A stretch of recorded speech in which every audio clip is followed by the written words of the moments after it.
Well, good morning, Crestwood family. It's early on Monday morning, and I thought that I would just share with you a little bit today as we begin a brand new week and a brand new day, but a week that it looks like is going to be tough on us as Americans.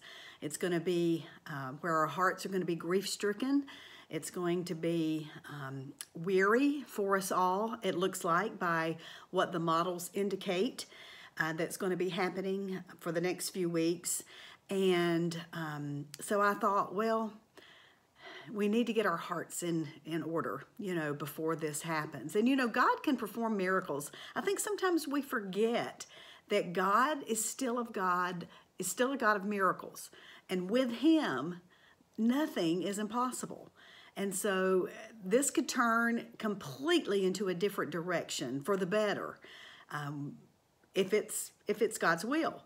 So it's not bad to pray for that, So we can pray that God will just change directions and that we can begin to see this go down on the other side in a good way and see lives saved. So that would be a good prayer for all of us, I think, this week. But as I was reading in this study a few weeks ago, I thought this particular part of the book that Max Lucado talks about is so appropriate, I think, for this week, because today we all feel like we are in a storm, a big storm.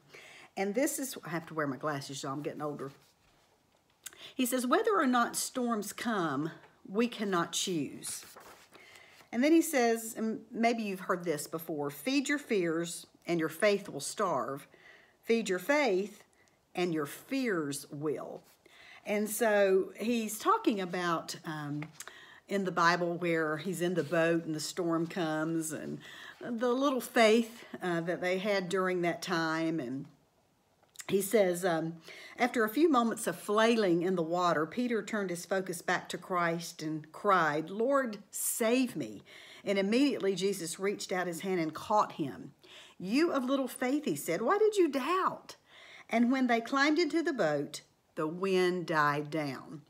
Now, this is what Max says, and I love this. Jesus could have stilled this storm hours earlier, but he didn't. He wanted to teach the followers a lesson.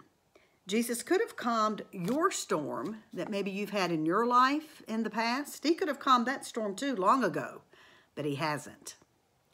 Does he also want to teach you a lesson today? Could that lesson read something like this? Storms are not optional, but fear is. God has hung his diplomas in the universe.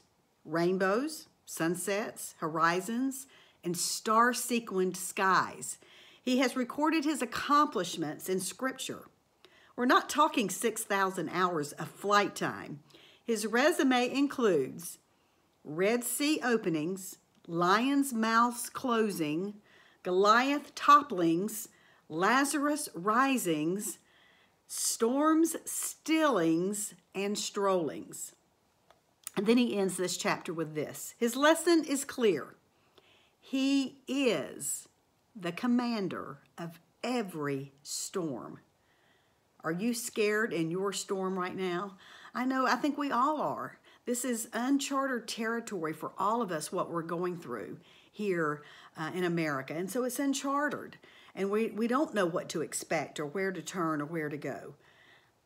And he says that. Are you scared in yours? And I think we could all say yes.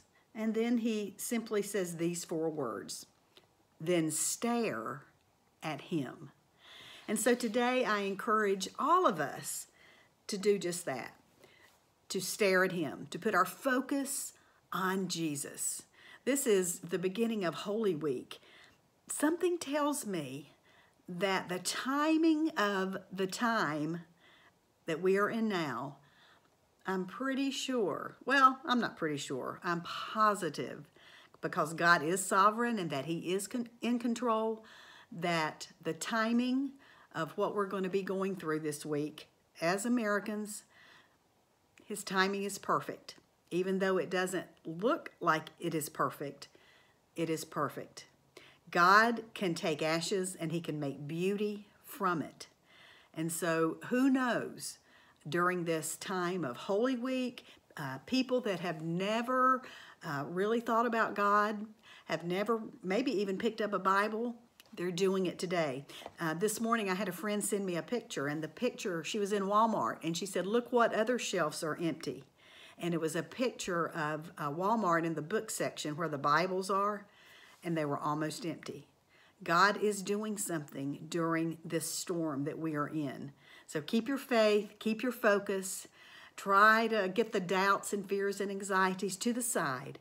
And as Max Lucado says so eloquently, stare at him. I hope you have a good week. Let's center our thoughts, our focus, our prayers, our Bible readings, our devotions, the sermons that we'll hear this week will center on him. I love you all, and I hope you have just a very, very God-blessed